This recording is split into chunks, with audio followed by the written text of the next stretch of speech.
Da anak na da. Ini guys.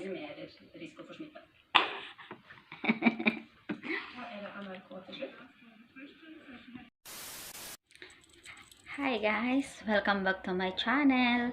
Maraming salamat sa mga nag-subscribe sa aking channel. Hanggang ngayon, nandito pa rin ako sa Norway. Hindi pa rin kami nakakauwi ng Piñas dahil nga po sa COVID-19. Ito ako sa labas ng bahay. Dito sa may storage, mayroon ditong tambayan sa labas.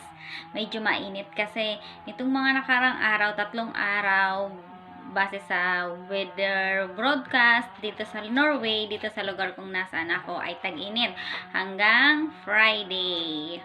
Tapos pagkatapos ng Friday, balik na naman sa normal, medyo malamig. Pero habang tumatagal dito, medyo nagiging green na lahat ng palibot, saka parang spring is coming, ganon. 2 weeks ako guys sa YouTube channel ko yesterday.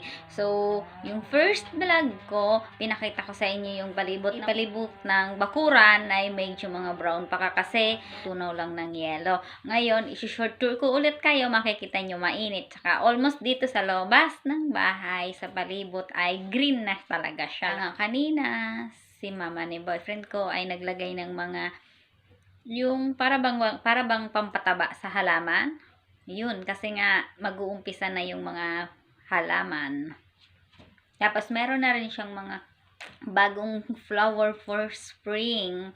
Pero hindi siya pang summer. Dito sa Norway ay hindi pa talaga summer. Sabi nila, may tendency pang mag-snowing. Ganon talaga nung mga nakaraang taon dito. Ang snowing ay sometimes until May. Inaabot ng ganon anytime. Depende sa weather. Alam nyo naman ang ating weather ay predictable. Hindi talaga siya steady. Dito guys, ngayon sa place kung nasaan ako ay tag-init, 'di ba? Kaya halos makikita mo dito ang tao nasa arawan, nakabilad. Kakaiba sila dito sa Norway. Kapag sa atin, ang init ganitong kainitan ay may mga dalampayong. Dito sa kanila, halos lahat ng kapitbahay sa beranda, sa labas ng bahay, makikita mo sila nagpapaaraw kahit 12:00 tapat ng tanghali. Ngayon lang ako nakalabas guys ng bahay na hindi naka-jacket. Kasi nga po medyo mainit ngayon hanggang Friday. Tapos sa mga susunod na naman ulit, gagamit na naman ng jacket. 5 PM na pero parang nag-uumpisa pa lang ang init dito. Yan guys. Ang palibot ng bahay. Kainitan. Tingnan niyo itong palibot guys, nag-uumpisa na ang spring flower. Ayan, nilagyan niyan kanina ng mga abono para mas lalong tumaba. Tapos ito ring mga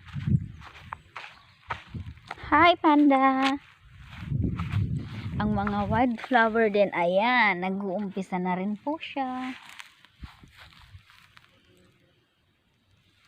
Kanina din, si papa ni boyfriend ay inano yung kahoy. Chinso ba?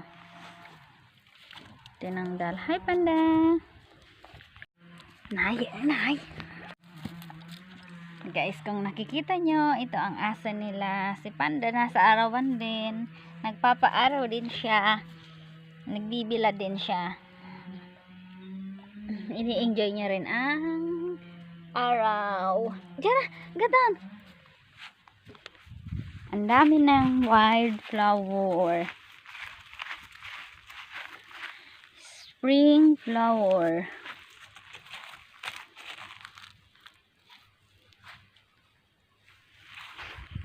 Ayan na rin po ang itsura ng kahoy dito.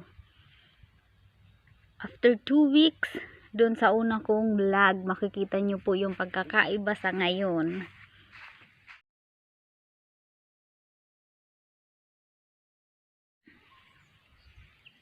Ayan ang mga bulaklak ni mother, ni boyfriend. Nag-uumpisa na rin po tumubo.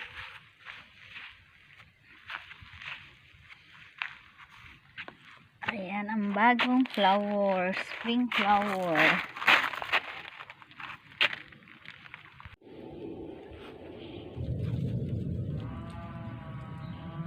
Ito ang kanilang space dito. Outside ng storage. Dati guys, dito sa space na yan, nung winter ay halos hanggang baywang ko ang snow. Yang trees na yan ay 35 years old na.